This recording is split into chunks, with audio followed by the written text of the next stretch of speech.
The basement smelled like burnt copper and 20 years of my wife's lies. Before we dive deeper into the story, I have one small request. Please subscribe, drop a like, and tell me in the comments what city you're watching from. I crouched next to the electrical panel at 2:30 in the morning, replacing the blown fuse with steady hands that had wired half the commercial buildings in upstate New York. The irony wasn't lost on me. Here I was, James Parrish, co-owner of Parrish Electrical, fixing a power surge in my own house while my cheating wife thought I was 300 miles away on a job site. The front door slammed upstairs. Beth was home early from her business trip. I heard her heels click across the hardwood, then pause. She'd noticed the lights were back on. Smart girl. Too bad she wasn't smart enough to cover her tracks better. Jay. Her voice carried that fake sweetness she used when she was nervous. "Honey, are you home?" I didn't answer. Let her sweat a little. The basement stairs creaked under her weight. She appeared at the bottom, still in her business suit, but her makeup was smudged and her hair looked like she'd been running her fingers through it. Or someone else had. "What are you doing here?" she asked, trying to sound casual. "I thought you were in Buffalo until Thursday." I stood up slowly, wiping my hands on an old rag. "Finished early." "Good thing, too. We had a power surge around midnight. Probably would have fried half the appliances if I hadn't been here to fix it." Beth's face went pale. Midnight was exactly when I'd seen her car pull into Greg Stanton's driveway through the security app on my phone. That's weird," she stammered. "I mean, what would cause a surge like that?" "Oh, you know how it is," I said, keeping my voice conversational. "Sometimes the system gets overloaded." "Too much current flowing where it shouldn't be. Creates all kinds of problems if you don't isolate the source." She shifted uncomfortably, and I noticed a small bruise on her neck that definitely hadn't been there when she left for her conference 3 days ago. "Well, I'm exhausted," she said, backing toward the stairs. "Long trip. I'm going to bed." "How was Greg?" I asked casually. She froze. "What?" "Greg Stanton, your boss. Wasn't he at the conference too?" Yes, he was there. It was a big conference, lots of people." "I bet it was," I smiled. "I hope he gave you a good performance review." Something shifted in her expression. The nervous mask slipped, replaced by something colder, more calculating. "Actually, he did," she said, straightening her shoulders. "In fact, we had several very productive meetings." "I'm sure you did."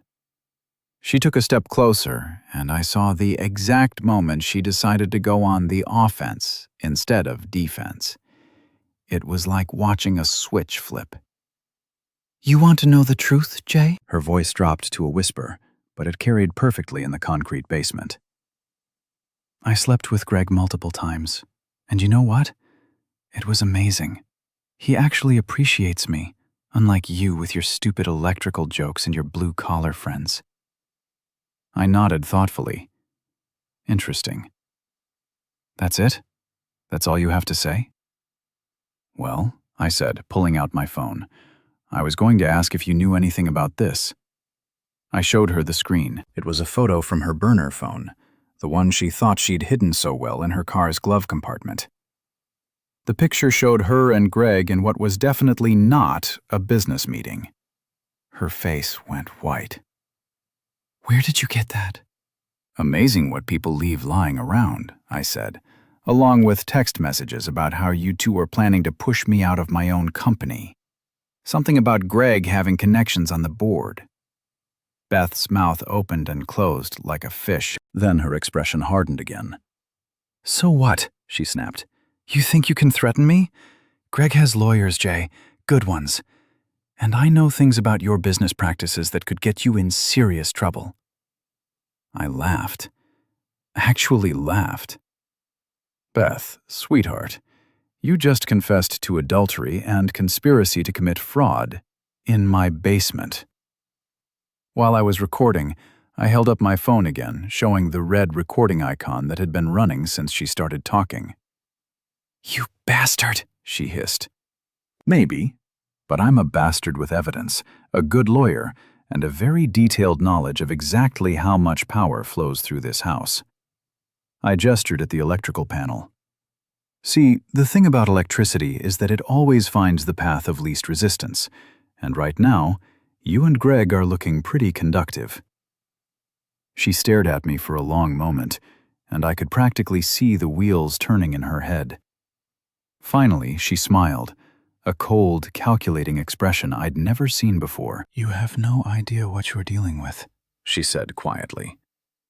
"Greg isn't just some middle manager. He has friends, important friends, and I've been planning this a lot longer than you think." "Planning what exactly?" "Your complete destruction."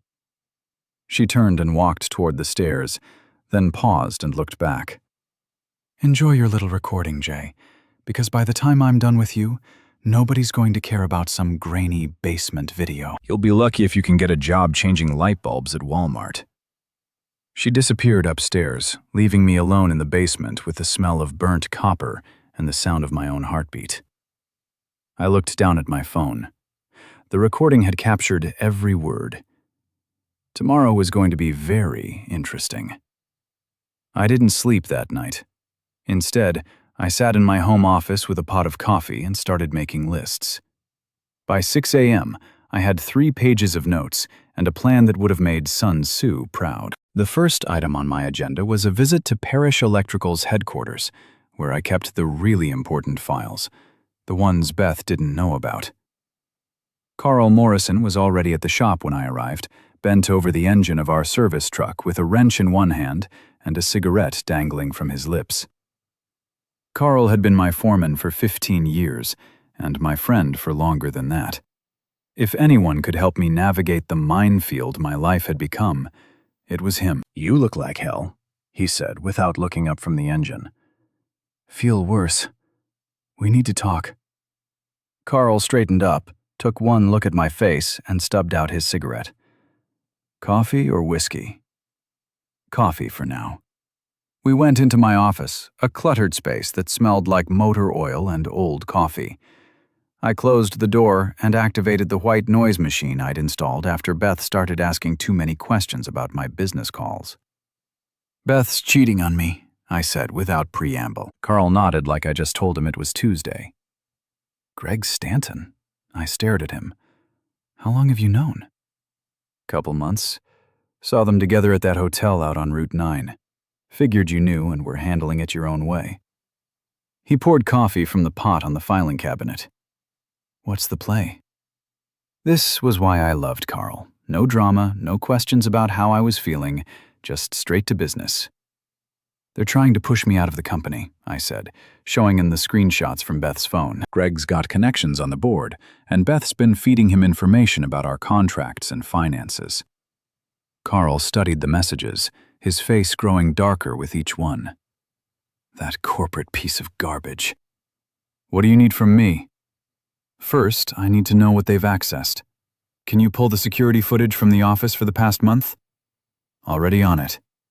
Carl moved to the computer on my desk and started typing. "Phil been keeping an eye on things since I saw them together. Look at this." The screen filled with black and white footage from our main office. The timestamp showed last Tuesday, 11:47 p.m. Beth and Greg were clearly visible, using Beth's keycard to access the building. They went straight to my office. They were in there for 43 minutes, Carl said. Came back Friday night, too. Stayed even longer. What could they have gotten? Client lists? Contract details? Financial records if they knew where to look? Carl's expression was grim enough to cause us serious problems if they wanted to. I felt a cold knot forming in my stomach. Parrish Electrical wasn't just my business. It was my life's work. I'd built it from nothing, starting with a beat-up van and a toolbox full of second-hand equipment. The idea of Greg Stanton and my cheating wife destroying it made me want to put my fist through the wall. Instead, I started planning. I need you to change all the access codes, I said, and I want new locks on the sensitive areas. Can you handle that today? Consider it done. What else? I'm going to need an alibi for this afternoon. Something that puts me here, working with witnesses. Carl grinned. We've got that big rewiring job at the Morrison building. Perfect excuse to have the whole crew together. Very visible, lots of documentation. Good, because I'm going to pay Greg a little visit. The Morrison building job was perfect cover. While Carl supervised the crew, I slipped away to do some reconnaissance. Greg Stanton worked for Pinnacle Solutions, a corporate consulting firm that occupied the top 3 floors of a glass tower downtown. Beth worked in their HR department, which gave her access to all kinds of sensitive information. I parked across the street and watched the building for an hour, noting the security cameras, the entry points, and the parking garage. Greg drove a silver BMW that probably cost more than most people made in a year. It was parked in a reserved spot near the elevator because, of course, it was. I didn't do anything that day. I just watched and learned. That evening, I stopped by the Current, a bar near the industrial district where most of the local contractors drank. It was the kind of place where information flowed as freely as the beer, and I needed to know what people were saying about Parish Electrical. Mrs. Howland was there, which surprised me. She lived in my neighborhood and usually spent her evenings watching other people's business from her front window. "Jay," she called out when she saw me. "How's Beth? I haven't seen her around much lately." "She's been traveling for work," I said, taking the stool next to her. "You know how it is." "Oh, I know exactly how it is," she said with a meaningful look. All those late nights, those weekend conferences, very dedicated to her career, that one. Something in her tone made me pay attention. "What do you mean?" Mrs. Howland leaned closer, lowering her voice conspiratorially. "Well, I don't like to gossip, but I've seen that fancy car in your driveway when you've been out of town. Silver BMW. Very nice." My blood ran cold. "When was this?" "Oh, several times over the past few months. Always late at night, gone by morning. I figured it was one of Beth's work colleagues, maybe working on some big project." She paused, but then I saw the same car at the hotel on Route 9, and I started wondering. I bought Mrs. Howland another drink and listened to everything she had to say.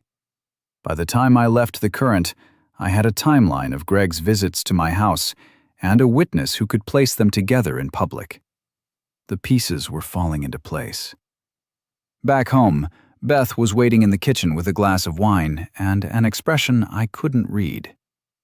"We need to talk," she said. "I'm listening." This morning was intense.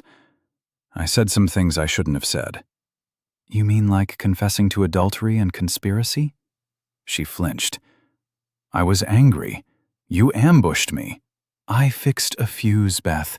You're the one who decided to confess your sins." "Look," she said, setting down her wine glass, "maybe we can work this out. I know I made mistakes, but we can fix this. We can go to counseling, start over." "What about Greg?" "That's over. It was just a mistake, a midlife crisis or something." I studied her face. She was lying, of course. I could tell because her left eye twitched slightly when she lied, a tell I'd learned after 15 years of marriage. "Okay," I said. "Okay, let's work it out. But I need some time to process everything. Maybe you could stay at your sister's for a few days while I figure out how I feel about all this." Relief flooded her features. "Yes, of course. That's probably a good idea." "Great. Why don't you pack a bag tonight? I'll help you carry it to the car." She smiled and kissed me on the cheek. "Thank you, Jay. I know we can fix this." After she went upstairs to pack, I sat in the kitchen and finished her wine. Through the window, I could see Mrs. Howland's house, where a light was still on in her front room. She was probably watching, wondering what drama was unfolding in the Parish household. She'd find out soon enough. Beth left the next morning with 2 suitcases and a promise to call me every day. I waved goodbye from the front porch, playing the part of the wounded but hopeful husband. Mrs. Howland was watering her plants and definitely not eavesdropping. As soon as Beth's car disappeared around the corner, I went back inside and made a phone call. "Deke, it's Jay. I need a favor." Derek Morrison was Carl's younger brother and my brother-in-law's former partner on the police force. These days, he ran a private security company, which meant he had access to resources that weren't exactly available to the general public. "What kind of favor?" Dee asked. "The kind that requires discretion, and possibly some creative interpretation of surveillance laws." There was a pause. "Oh, I'll be right over." Deke arrived 30 minutes later with a duffel bag full of equipment that looked like it belonged in a spy movie. He was a compact man with prematurely gray hair and the kind of eyes that missed nothing. So he said, setting up what looked like a small computer on my kitchen table. "Carl tells me your wife's been playing house with some corporate..." That's the polite version. "And you want to do something about it?" "I want to do several things about it. Legal things. Things that will hold up in court and destroy them both professionally." Deke grinned. "My favorite kind of revenge. Tell me what you need." What I needed was evidence. Lots of it. The kind that couldn't be dismissed or explained away. Over the next 2 hours, Dee installed surveillance equipment in my house that would make the NSA jealous. Cameras, audio recorders, motion sensors, all of it invisible, and all of it legal since it was my house. The beauty of the system, Dee explained, is that it's completely passive. It just records everything and stores it in the cloud. If someone happens to come into your house and say or do something incriminating, well, that's their problem. What about their phones? Can't help you there. That would be illegal. He paused. But if someone were to accidentally leave their phone somewhere and it happened to sync with a nearby device, that would be a technical malfunction, not surveillance. I loved my brother-in-law. That afternoon, I put the first part of my plan into action. I called Beth. "Hi, honey," I said when she answered. "How are you settling in at your sister's?" "Oh, fine." She's being very supportive. Beth's voice sounded strained. "How are you doing?" "Better, actually. I've been thinking about what you said about working things out. Maybe you're right. Maybe we can fix this." "Really? Really?" "In fact, I was thinking we should meet and talk about it properly. You know, clear the air, discuss our future." "That sounds wonderful. When?" "How about tonight? We could meet at that little park downtown, the one with the gazebo. Neutral territory. Perfect. What time?" 7. I'll be there." After I hung up, I called Greg's office. "Pinnacle Solutions. This is Jennifer." "Hi, Jennifer. This is Jay, Parrish. I need to speak with Greg Stanton about a business matter." "I'm sorry, Mr. Parrish, but Mr. Stanton is in meetings all afternoon. Could you give him a message?" "Tell him it's about his relationship with my wife and that I'd like to meet with him tonight at 7 to discuss our mutual interests." There was a long pause. I'll make sure he gets the message." "Thank you. Oh, and Jennifer, tell him it's at the park downtown, by the gazebo. He'll know the one." I spent the rest of the afternoon preparing. Carl helped me set up additional recording equipment around the gazebo, disguised as routine maintenance work. To anyone watching, we were just city contractors doing our job. At 6:30, I was sitting on a bench near the gazebo, watching the entrance to the park. Dee was positioned across the street with a telephoto lens, and Carl was in a van nearby with the recording equipment. Beth arrived first, looking nervous, but determined. She'd changed clothes since morning and was wearing a dress I'd bought her for our anniversary 2 years ago. The irony was almost too much. "Jay," she called out as she approached the gazebo. "Over here." She sat down next to me on the bench, leaving careful space between us. "Thank you for calling," she said. "I wasn't sure you would." I've been thinking about what you said about fixing things, and I realized you're right. We can fix this. But first, I need to understand exactly what I'm dealing with. Greg arrived 10 minutes later, looking like he'd rather be anywhere else. He was a tall man with perfect hair and a suit that probably cost more than most people's cars. Everything about him screamed corporate success and entitled arrogance. "Beth," he said, ignoring me completely. "What's this about?" "Greg, this is my husband, Jay." "I know who he is." Greg's voice was cold. "What I don't know is why I'm here." "Because," I said, standing up, "I think it's time we all had an honest conversation about the situation." Greg looked at Beth, then back at me. "I don't know what you think you know. I know you've been sleeping with my wife," I interrupted. "I know you've been using her to get information about my company, and I know you've been planning to use that information to destroy my business." "That's ridiculous." "Is it?" I pulled out my phone and showed him one of the screenshots from Beth's messages. "Because this text from last Tuesday suggests otherwise." Greg's face went pale, but he recovered quickly. "Even if that were true, which I'm not saying it is, what exactly do you think you can do about it?" "Well, for starters, I could report your unethical conduct to your company's board of directors. I'm sure they'd be very interested to know that one of their senior managers has been engaging in corporate espionage." "You have no proof of that, don't I?" I showed him another screenshot. "This one's particularly interesting. It's Beth telling you about our contract with Morrison Industries, including the confidential pricing information. Information that somehow ended up in Pinnacle's competing bid." Beth grabbed my arm. "Jay, please. Let's just talk about this privately." "No," I said, shaking her off. "I'm tired of private conversations. I think it's time everything came out in the open." Greg stepped closer, and I could smell his expensive cologne mixed with the sharp scent of fear sweat. "Listen, you blue-collar piece of trash," he said quietly. "You have no idea who you're dealing with. I have connections you can't even imagine. I can make one phone call and destroy your pathetic little business overnight." "Interesting theory," I said. "But here's the thing about connections, Greg. They work both ways." I gestured toward the street where Dee was clearly visible with his camera.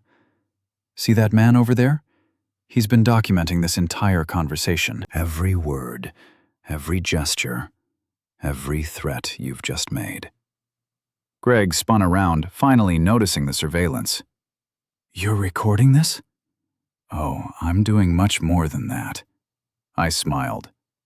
"See, the thing about being in the electrical business is that you learn a lot about power systems.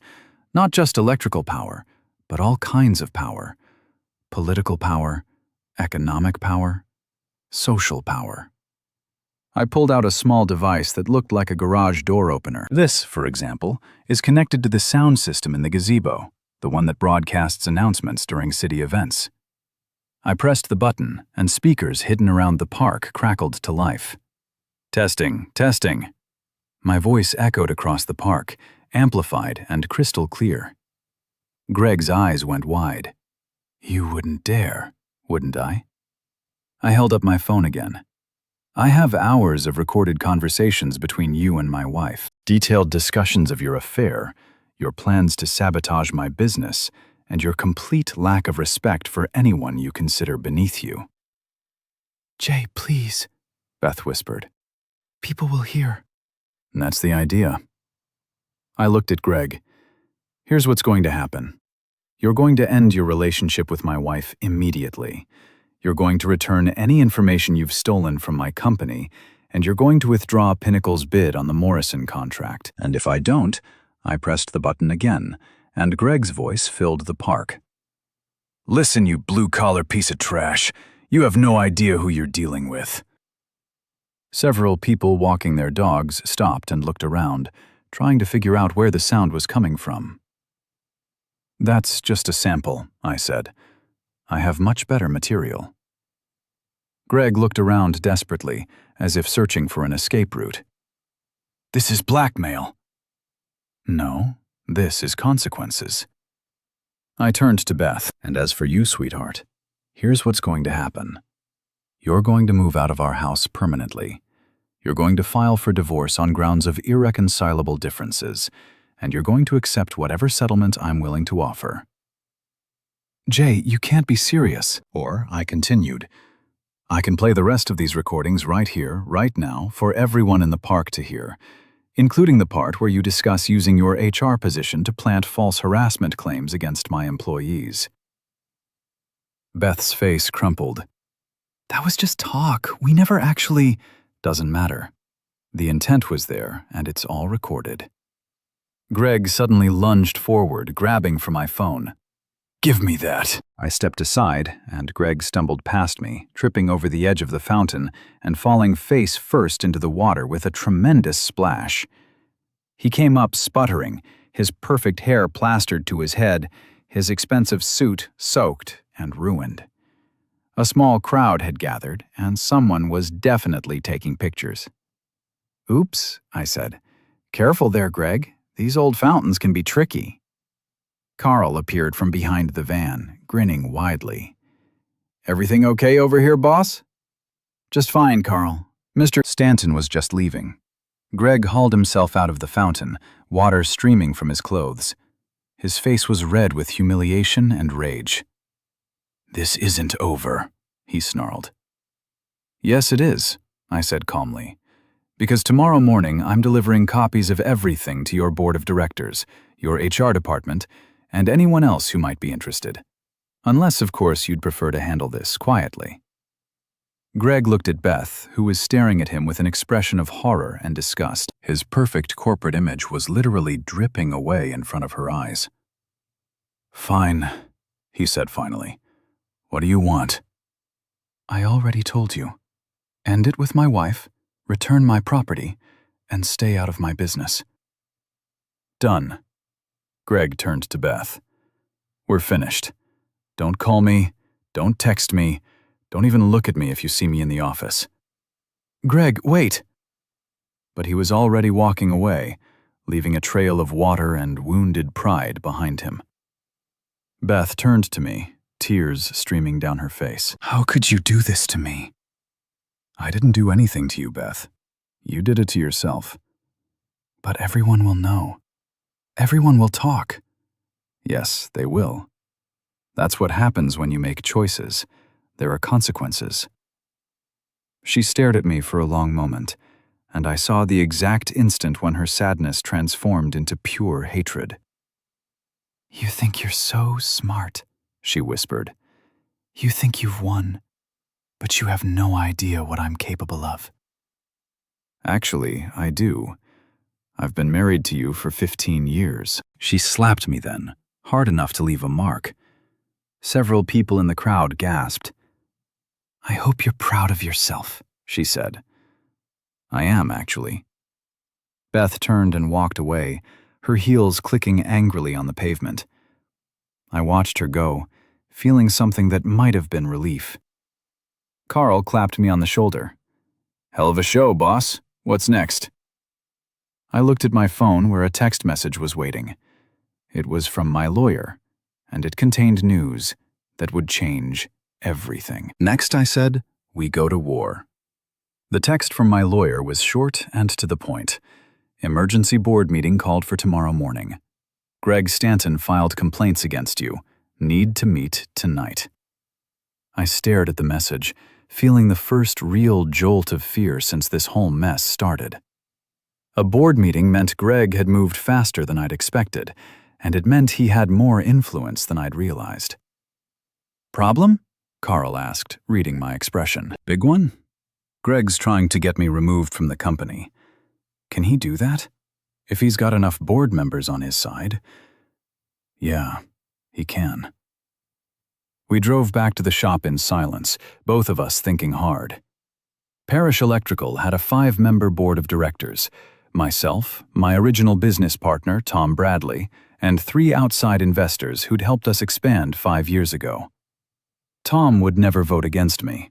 but the other three were businessmen first and friends second. My lawyer, David Chen, was waiting in the parking lot when we arrived. David was a small, intense man who'd helped me navigate every major business decision for the past decade. If he was worried enough to drive over here at 8 at night, the situation was serious. "How bad is it?" I asked as we walked into the office. "Bad. Greg Stanton has filed formal complaints with the board alleging financial improprieties, hostile work environment, and abuse of company resources for personal gain. That's all, and he knows it. Of course it is. But he's got documentation, Jay. Financial records, employee statements, even security footage that allegedly shows you using company equipment for personal projects." I felt the blood drain from my face. "What kind of documentation?" David opened his briefcase and pulled out a thick folder. Bank records showing unusual cash withdrawals from company accounts, invoices for materials that can't be accounted for in any current projects, and witness statements from employees claiming you've been acting erratically and making threats. I flipped through the papers, recognizing my own signature on several documents, but the context was all wrong. The numbers twisted to suggest impropriety where none existed. "This is all taken out of context," I said. "These withdrawals were for the Henderson project, and those materials were for the emergency repair at the courthouse. I can prove all of this. Can you? Because according to this, there's no record of those projects in your official files." A cold realization hit me. They've been in my office. Beth and Greg, they had access to everything, and they've been very selective about what they've preserved and what they've made disappear. Carl leaned forward. "What about the security footage we have of them breaking in?" "That helps, but it's not enough. We need to prove they altered or destroyed records, and that's going to be difficult without knowing exactly what they took." I sat back in my chair, mind racing. Greg was smarter than I'd given him credit for. While I'd been focused on his affair with Beth, he'd been systematically building a case against me using my own company's resources. "What's our timeline?" I asked. "The board meeting is at 9 a.m. That gives us about 12 hours to build a defense. Then we'd better get started." We worked through the night, going through every file, every invoice, every piece of documentation we could find. Carl proved invaluable, his detailed knowledge of our projects helping to reconstruct the missing pieces of the puzzle. By 6 a.m., we had a solid defense prepared. More importantly, we had evidence of our own. "Look at this," Carl said, pointing to a series of invoices on his computer screen. "These are all materials ordered for projects that Greg's company bid on. But look at the dates. They were ordered before the bids were even submitted." "Someone was feeding them inside information," David said. "Someone named Beth Parrish," I replied grimly. At 8:30, I walked into the Parrish electrical conference room, wearing my best suit and carrying a briefcase full of evidence. The 5 board members were already seated around the polished oak table. Tom Bradley looking worried, Margaret Santos, our accountant turned investor, Robert Kim, who owned a chain of hardware stores, and James Mitchell, a retired contractor who'd been one of our first major clients. Greg Stanton sat at the far end of the table with his own lawyer, looking confident and well-rested. He'd changed into a dry suit since his impromptu swim in the fountain, and his hair was once again perfectly styled. "Gentlemen, lady," Greg began, "thank you for taking the time to address this serious matter. As I outlined in my complaint, I have reason to believe that Jay Parrish has been using company resources for personal gain and creating a hostile work environment that threatens the integrity of this organization." He proceeded to lay out his case with the skill of a seasoned corporate politician. Financial irregularities, missing documentation, employee complaints. He painted a picture of a company owner who'd lost control and was putting the entire business at risk. It was a masterful performance, and I could see it was having an effect on the board members. Margaret Santos looked particularly concerned, her pen moving rapidly as she took notes. When Greg finished, Tom Bradley turned to me. "Jay, these are serious allegations. What's your response?" I stood up slowly, making eye contact with each board member in turn. My response is that Greg Stanton is a liar, a thief, and a corporate saboteur who's been using my wife to steal confidential information from this company. The room went silent. "That's a serious accusation," Margaret said. "What? It's also provable." I opened my briefcase and began distributing copies of the evidence we'd assembled. These are phone records showing extensive communication between Greg and my wife over the past 6 months. These are photographs of them entering this building after hours using Beth's access card. And these are copies of text messages discussing specific details of our bids and contracts. Greg's lawyer leaned forward. "How did you obtain these text messages?" "They were voluntarily provided by my wife during our separation proceedings," David answered smoothly. It wasn't technically a lie. Beth had left her phone in my house, and I'd copied everything before returning it. I continued my presentation, methodically destroying Greg's credibility while building my own defense. The missing financial records, they'd been deliberately removed from my office during the after-hours visits. The employee complaints, they'd been fabricated or taken out of context. "But here's the most interesting part," I said, pulling out the final piece of evidence. "Carl, would you please explain what you discovered about the Morrison Industries bid?" Carl stood up, clearly nervous but determined. "Last month we submitted a sealed bid for the Morrison Industries electrical upgrade. Our bid was $47,000.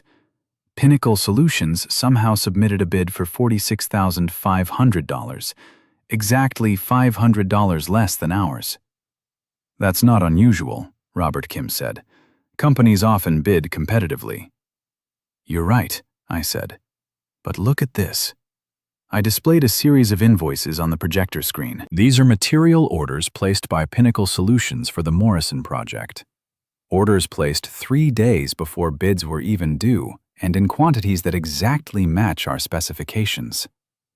The room erupted in murmurs. Margaret Santos looked up from her notes, frowning. "How would they know your specifications?" "Because someone with access to our files gave them copies of our entire bid package." I turned to look directly at Greg, someone who thought they could use my own company's information to destroy me. Greg's composure finally cracked. "This is ridiculous. You're just trying to deflect attention from your own incompetence." "Am I?" I pressed a button on the projector remote, and the screen filled with a photograph of Greg and Beth in my office at 11:47 p.m. on a Tuesday night. "This is corporate espionage, Greg, and in New York State, it's a felony." The room fell silent again. Greg's lawyer was frantically taking notes, probably calculating how much trouble his client was in. Tom Bradley cleared his throat. "Jay, assuming all of this is true, what do you want from this board?" "I want Greg Stanton barred from any future business dealings with Parrish Electrical. I want Pinnacle Solutions investigated for corporate espionage, and I want a formal apology for the damage this has done to my reputation." "And if we don't agree," Margaret asked, "then I'll take this evidence to the district attorney and let them sort it out. Corporate espionage carries a sentence of up to 7 years in prison." Greg shot to his feet. "This is extortion." "No," I said calmly. "This is consequences." The board deliberated for 20 minutes. When they returned, Tom Bradley was smiling. "The board has voted unanimously to reject all complaints against Jay Parrish and to pursue legal action against Pinnacle Solutions for corporate espionage." Greg's face went white. "You can't be serious." "Very serious," Margaret Santos said. "Mr. Stanton, you and your company are hereby banned from any future dealings with Parrish Electrical or any of our subsidiary companies." Greg looked around the room desperately, then focused his rage on me. "This isn't over, Parrish. You think you're so clever, but you have no idea what you've started.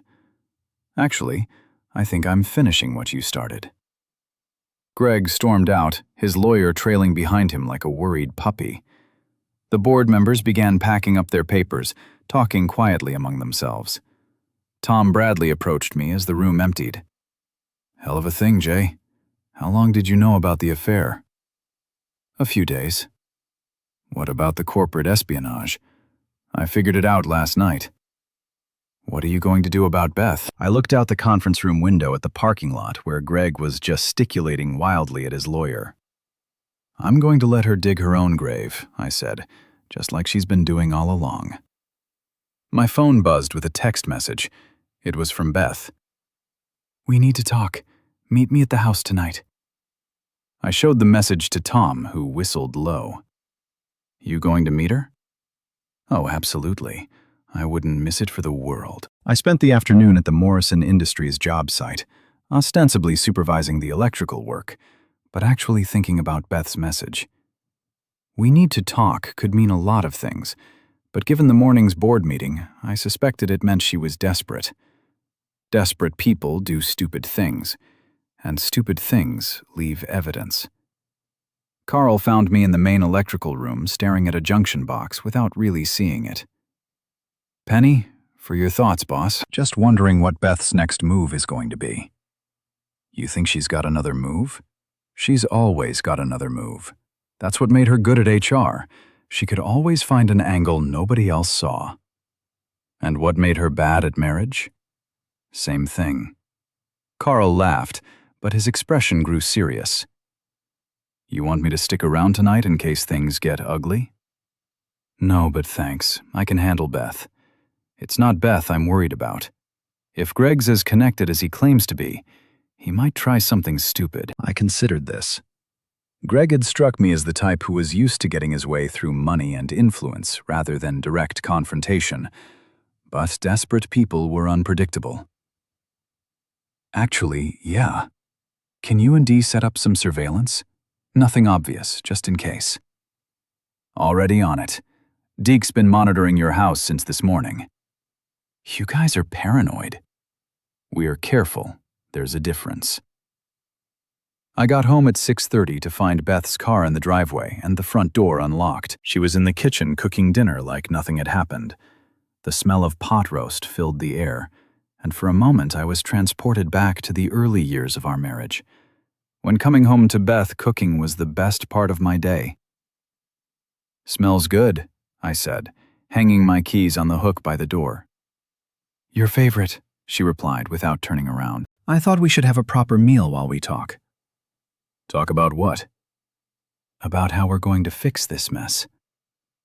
I sat down at the kitchen table, the same table where we'd eaten thousands of meals together, where we'd paid bills and planned vacations and argued about whose turn it was to take out the trash. "I'm not sure it can be fixed, Beth." She turned around then, and I saw that she'd been crying.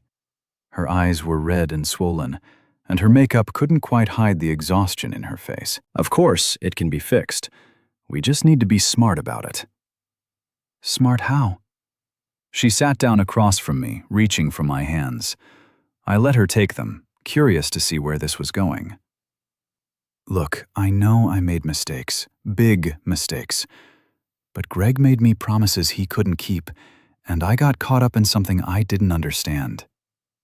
"You understood enough to steal confidential information from my company." "I never stole anything. Greg asked me questions about your business, and I answered them. I didn't know he was using the information to compete against you." It was a good lie, delivered with just the right amount of wounded innocence. If I hadn't seen the text messages, I might have believed her. "What about the after-hours visits to my office? Greg said he wanted to understand your operation better, to see if there were ways Pinnacle could partner with Parrish Electrical instead of competing." "And you believed that?" I wanted to believe it. Tears started flowing again. I wanted to believe that I could help both of you, that maybe we could all benefit from working together. "What about the affair?" She looked down at the table. That was a mistake. Greg was charming, and he paid attention to me in ways that you hadn't in years. But it didn't mean anything, Jay. It was just physical." "Just physical." "Yes, you're the one I love. You're the one I want to be with." I studied her face, looking for any sign of sincerity. What I saw instead was calculation. Beth was playing a role, trying to find the right combination of words and emotions to get what she wanted. "What exactly are you proposing?" I asked. "We go away. Take a vacation, maybe a long cruise. Let this whole thing blow over. When we come back, we can start fresh. What about Greg? What about him? He's finished. You destroyed him today, Jay. His career, his reputation, everything. He's got nothing left to offer me, and if I don't want to start fresh..." Her grip on my hands tightened. "Then we'll both lose everything. The divorce will be messy and expensive. Your business will suffer from all the negative publicity. My career will be ruined. Nobody wins. Except you'll get half of everything in the divorce." "I don't want half of everything. I want my husband back." It was a masterful performance, and I found myself almost admiring her skill. Beth had always been good at reading people, at finding their weaknesses and exploiting them. She was betting that I still loved her enough to forgive her, that my desire to avoid a messy divorce would override my anger at her betrayal. She was wrong, but I wasn't ready to let her know that yet. "I need time to think about it," I said. Relief flooded her face. "Of course. Take all the time you need. I mean, real time. A few days, maybe a week. Whatever you need. In the meantime, I think you should stay at your sister's, just until I sort through my feelings. If that's what you want." We ate dinner in relative silence, both of us lost in our own thoughts. Beth kept glancing at me, probably trying to gauge my mood, while I wondered what her real plan was. Because Beth always had a real plan. After dinner, she went upstairs to pack another bag. I cleaned up the kitchen and waited for her to make her next move. She came back down 20 minutes later with a small suitcase and her laptop bag. "I'll call you tomorrow," she said, kissing me on the cheek. "Sure." I watched from the front window as she loaded her car and drove away. As soon as her taillights disappeared around the corner, my phone buzzed. "She's gone," I said, answering Deke's call. "Copy that. Carl's in position at the office, and I'm staying on your house tonight." "You really think that's necessary?" "Better safe than sorry. Besides, I've got a feeling tonight's going to be interesting." He was right. At 11:30, my security system alerted me to movement in the backyard. I checked the cameras and saw two figures dressed in dark clothing approaching the back door. One of them was definitely Beth. The other looked like Greg. I called Deke immediately. "I see them," he said before I could speak. "Police are 5 minutes out." "No police. Not yet. I want to see what they're after." "Jay, this is breaking and entering. Let me call it in." "Give me 10 minutes. If they find what they're looking for and leave, we'll have them on felony charges. If we call the police now, they'll just claim Beth was retrieving personal property." I could hear Deke's sigh over the phone. 10 minutes. Then I'm making the call. I turned off all the lights in the house and crept to the kitchen window. Beth was using her key to unlock the back door while Greg stood watch. They moved through the house like they knew exactly where they were going, which, of course, they did. They went straight to my home office where I kept backup files for all my business records. Beth opened the filing cabinet while Greg started going through my desk. "Where is it?" I heard Greg whisper. "It should be in the Morrison file," Beth whispered back. "I don't see any Morrison file. Try the computer." Greg sat down at my desk and started typing. What he didn't know was that my computer was equipped with keystroke logging software, and every password he tried was being recorded. They spent 15 minutes searching through everything, growing increasingly frustrated. Finally, Greg stood up. "It's not here. He must have moved everything after the board meeting, or he never kept copies at home." Beth said, "You said he always kept backup files here." "He used to. Maybe he got smarter." Greg turned toward the window, and in the dim light from the street lamp, I could see his face clearly. He looked desperate and angry, A dangerous combination. "This is your fault," he hissed at Beth. "You said you could handle him."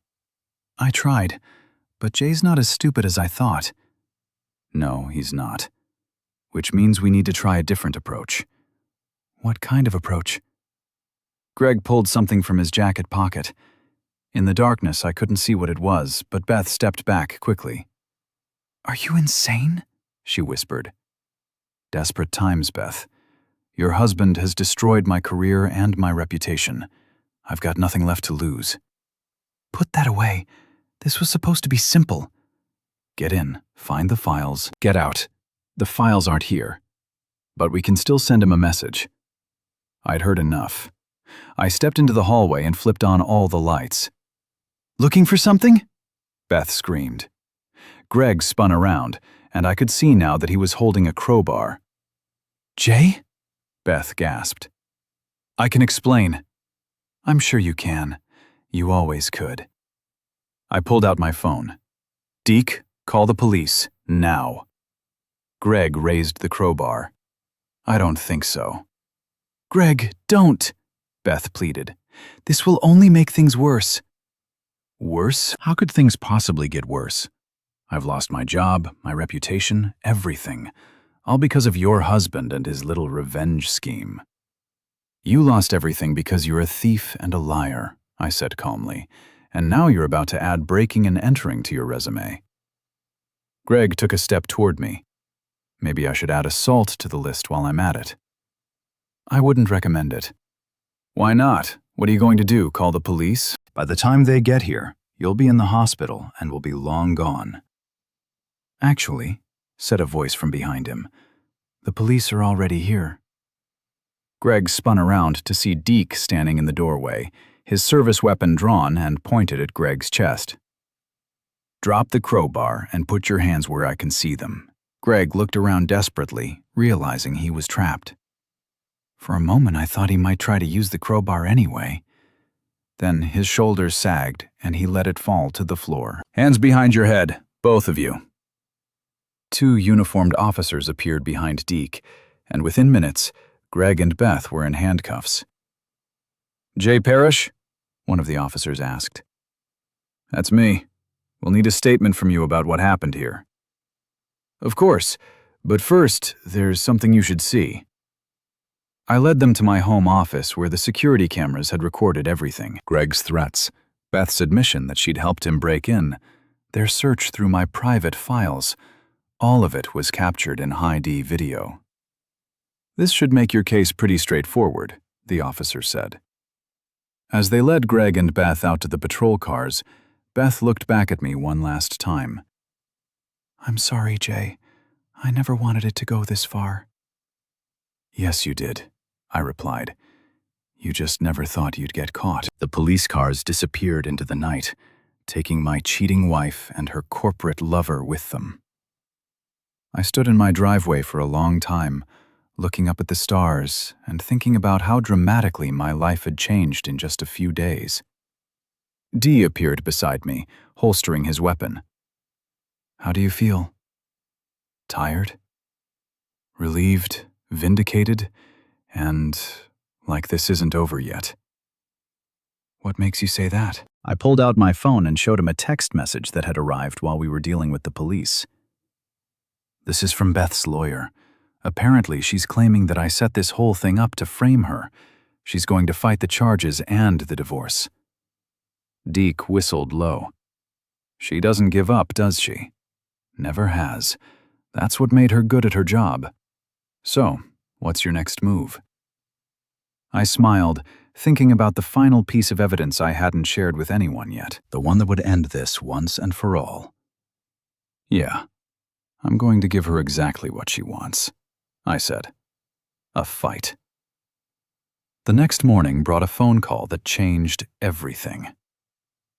"Jay, it's David. We need to meet immediately." My lawyer's voice was tense in a way I'd never heard before. David Chen was usually unflappable, the kind of man who could discuss felony charges over coffee like he was talking about the weather. "What's wrong?" "Beth's made a countermove. A big one." "Can you be at my office in an hour?" I'll be there in 30 minutes. David's office was in a converted Victorian house downtown, all dark wood and leather-bound law books. He was waiting for me with a pot of coffee and a stack of legal documents that looked thick enough to choke a horse. "Sit down, Jay. This is going to be unpleasant." I sat. How unpleasant? Beth's filed for divorce on grounds of mental cruelty and domestic abuse. She's claiming that you've been psychologically tormenting her for months, that you set up elaborate schemes to humiliate her, and that last night's break-in was actually a setup designed to frame her for crimes she didn't commit. I stared at him. That's insane. It gets worse. She's also filed a restraining order against you, claiming that you've made threats against her life, and she's demanding immediate spousal support, temporary custody of all marital assets, and exclusive use of the family home. Custody of what? We don't have kids. Marital assets, the house, the business, everything you own jointly. I felt like I'd been hit by a truck. Can she do that? If she can prove her claims, yes. And Jay, she's got evidence. David opened the file and spread out a series of photographs. They showed me at various locations over the past week. Outside Greg's office building, at the park during our confrontation, at my own house with surveillance equipment. Where did these come from? She hired a private investigator, someone who's been following you since this whole thing started.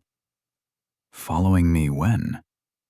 According to the timestamps, since the day after your basement confrontation, she's documented every move you've made, every person you've talked to, every piece of equipment you've used. I studied the photos more carefully. They were professionally taken, high-quality images that made me look calculating and predatory. In one, I was talking to Dee outside his security company. In another, I was setting up recording equipment at the park. Taken out of context, they painted a picture of a man engaged in systematic harassment. "There's more," David said grimly. "She's got audio recordings."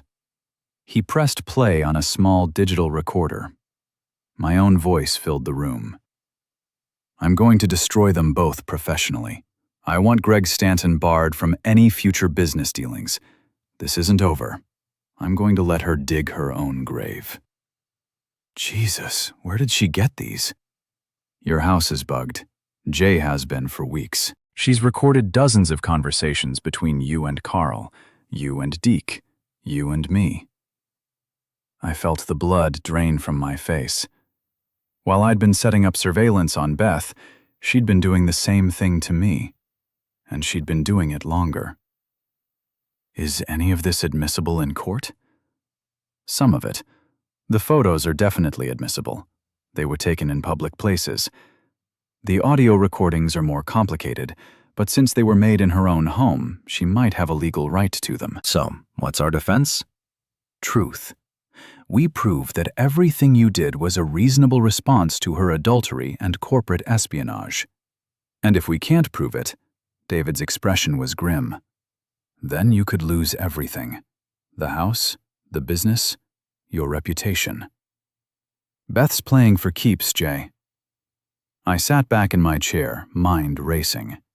Beth had been 3 steps ahead of me from the beginning, setting up this elaborate counterattack while I thought I was outmaneuvering her. "There's something else," David continued. "Greg Stanton made bail this morning, and he's disappeared." Disappeared? His lawyer says he's checked into a private facility for stress-related issues, but nobody knows where. The police can't find him. What does that mean for us? It means our star witness against Beth is gone. Without Greg's testimony, it's going to be much harder to prove the corporate espionage angle. I stood up and walked to the window, looking out at the street where normal people were going about their normal lives. 24 hours ago, I'd thought I was winning. Now I was facing the possibility of losing everything I'd worked for. "What do you recommend?" "Settlement. Cut your losses and try to salvage what you can." "What kind of settlement?"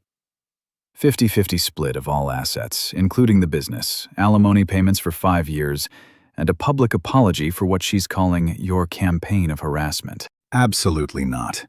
Jay, be realistic. If this goes to trial and she wins, you could end up with nothing. Then we make sure she doesn't win. David sighed. How do you propose we do that? I turned back to face him, and for the first time since this whole mess started, I smiled. By giving her exactly what she wants. A public trial where all the evidence comes out. That's suicide, Jay. She's got more evidence than we do. Does she? Let me ask you something, David. In all those recordings she made, did she ever record herself? David frowned. What do you mean? I mean, did she record any conversations where she admits to the affair, discusses the corporate espionage, or talks about her plans to destroy me?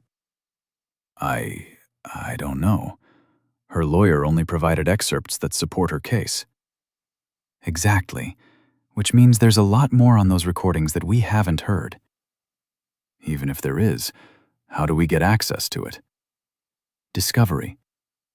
If she wants to use those recordings as evidence, she has to provide the complete, unedited versions. David's eyes lit up. You think she incriminated herself? I know she did.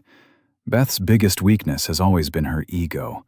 She can't resist explaining how clever she is, especially when she thinks she's winning. It's a huge gamble, Jay. So is settling. At least this way we go down fighting. David studied my face for a long moment, then nodded. Okay, we fight. But I need you to understand the risks. If we lose, you lose everything. And if we win, then Beth loses everything instead.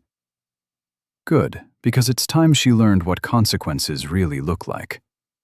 The trial was set for 6 weeks later, which gave us time to prepare our case, and Beth time to prepare hers.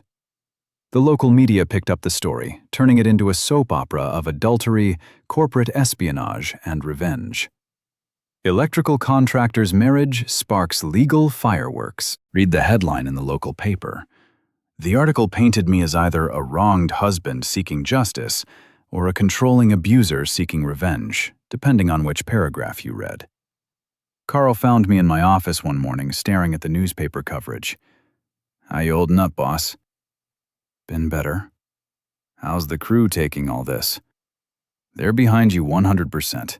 Nobody believes Beth's story. What about the business? Are we losing clients? Carl's expression darkened. A few. The Morrison Industries contract got pulled. They said they didn't want to be associated with the controversy. I felt a stab of anger. Morrison Industries had been one of our biggest clients, and losing their contract would hurt. Anyone else? 3 smaller jobs got canceled, but we've also had some new inquiries from people who think you're getting screwed over, so we're breaking even on public opinion for now. But Jay, if you lose this trial, I know the business won't survive. That afternoon, I got an unexpected visitor. Margaret Santos, the accountant who sat on our board of directors, knocked on my office door. Margaret, what brings you here? I wanted to talk to you about the trial. I can't discuss the details, you know that. I'm not here about the details. I'm here about the company. She sat down across from my desk, her expression serious. Jay, I've been thinking about what happens if you lose. Parrish Electrical employs 47 people. If the company goes under because of this legal mess, those are 47 families that lose their income. I'm aware of that. Are you? Because from where I sit, it looks like you're more interested in revenge than in protecting your employees. I felt a flash of anger. Beth started this war, not me. Maybe. But you're the one escalating it. You could settle this quietly and keep the company intact. At the cost of admitting to things I didn't do, at the cost of your pride. Yes, it's not about pride, Margaret. It's about truth. Truth doesn't pay salaries, Jay. She left me alone with that thought, and I spent the rest of the day wrestling with it. Was I being selfish? Was my desire for vindication worth the risk to my employees? That evening, I called a meeting with Carl and Dee at the Current. The bar was nearly empty on a Tuesday night. Just a few regulars nursing beers and watching a baseball game on the television above the bar. "Margaret Santos came to see me today," I told them. "She thinks I should settle." "Margaret Santos is a bean counter," Carl said dismissively. "She doesn't understand what's at stake here." "What's at stake is 47 jobs," I replied. "If I lose this trial, the company goes under. And if you settle, you admit to being an abuser," Deke pointed out. "Your reputation is destroyed either way." "At least my employees keep their jobs," Carl leaned forward. "Jay, you've been my friend for 20 years. I've never seen you back down from a fight when you knew you were right. This is different." "How?" "Because this time, other people pay the price if I lose." Dee signaled the bartender for another round. "Let me ask you something, Jay. What do you think happens to Parrish Electrical if you settle?" "It survives. Maybe not in the same form, but it survives." "Wrong. It dies slowly instead of quickly. Because once you admit to being an abuser, even falsely, you become toxic. Clients won't want to work with you. Suppliers will be nervous about extending credit. Employees will start looking for other jobs." "He's right," Carl added. "Settlement might save the company in the short term, but it kills it in the long term." "So what are you saying?" "I'm saying that sometimes the only way to save something is to risk losing it completely." I stared into my beer, thinking about everything that had led to this moment. 6 weeks ago, I'd been a successful businessman with a stable marriage and a bright future. Now, I was facing the possibility of losing everything. "There's something I haven't told you guys," I said finally. "But what?" "I've got one more piece of evidence, something Beth doesn't know about." Carl and Dee exchanged glances. "What kind of evidence?" Deke asked. I pulled out my phone and showed them a small app icon. "Remember the white noise machine in my office? The one I installed after Beth started asking questions about my business calls." "Yeah. It's not just a white noise machine. It's also a recording device. Has been for 2 years." "Jesus, Jay, please tell me you didn't record attorney-client conversations." "No, nothing like that. But I did record every conversation Beth and I had in that office, including the ones where she admitted to the affair and discussed her plans with Greg." Carl grinned. "You sneaky bastard. Why haven't you told your lawyer about this?" Dee asked. "Because I wanted to see what Beth's strategy was first. Now I know. And tomorrow, David Chen is going to have a very interesting conversation with Beth's lawyer about discovery and evidence." The next morning, I sat in David's office while he made the call. Beth's lawyer, a sharp-dressed woman named Patricia Walsh, was not pleased to learn about the additional recordings. "My client was unaware that she was being recorded," Walsh said over the speakerphone. "Your client was in her husband's private office discussing matters related to his business," David replied smoothly. "The recordings were made for security purposes, which is perfectly legal." "We'll challenge the admissibility." "You're welcome to try, but given that your client has been using illegally obtained recordings as the basis for her case, I don't think you want to open that particular door." There was a long pause. "What exactly is on these recordings?" Walsh asked finally. "Why don't you listen for yourself?" David pressed play on his computer. Beth's voice filled the room, clear and unmistakable.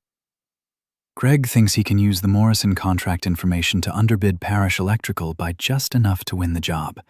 Then, once Jay's reputation is damaged by losing contracts, the board will be more receptive to removing him as CEO." Another voice, which I recognized as Greg Stanton, responded, "And you're sure you can get me the detailed specifications?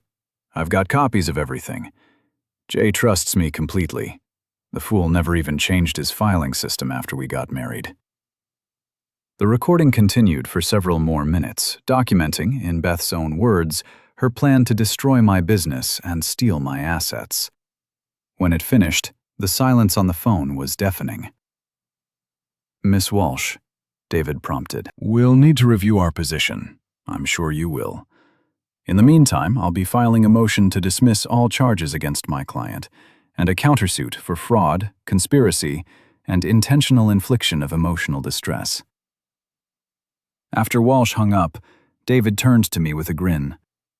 I think it's safe to say that Beth's legal strategy just hit a major snag. What happens now? Now we wait. My guess is that Walsh will try to negotiate a settlement that keeps Beth out of prison, and if she doesn't, then we go to trial and destroy her in front of a jury. 2 days later, Patricia Walsh called back with a settlement offer. Beth would drop all charges against me, agree to an uncontested divorce with no alimony, and accept a minimal property settlement in exchange for my agreement not to pursue criminal charges. "What do you think?" David asked after outlining the offer. "I think Beth's finally learned what consequences look like." "So, you accept?" I thought about it for a moment, weighing my desire for complete vindication against the practical benefits of ending this mess quickly and quietly. "Counteroffer," I said finally. "Beth gets nothing except her personal belongings. No money, no property, no alimony. She also signs a non-disclosure agreement preventing her from discussing our marriage or my business practices with anyone, including the media." "That's harsh, Jay." "So is sleeping with my business rival and trying to destroy my company." "What about criminal charges? I won't pursue them if she accepts the settlement and disappears from my life permanently." David made the call. An hour later, we had a deal. 3 weeks after that, I stood in a courtroom and watched a judge sign the papers that officially ended my marriage to Beth Parrish. She wasn't there. Her lawyer said she'd already left town for a fresh start somewhere else. Outside the courthouse, Carl and Dee were waiting with a bottle of champagne. "How does it feel to be a free man?" Carl asked. "Expensive," I replied, "but worth it. What's next?" I looked up at the courthouse steps where I'd just walked away from the biggest fight of my life as the undisputed winner. Next, we rebuild. Parrish Electrical is going to be bigger and better than ever. And if Beth ever comes back, I smiled, thinking about the non-disclosure agreement she'd signed and the criminal evidence I still had in my files.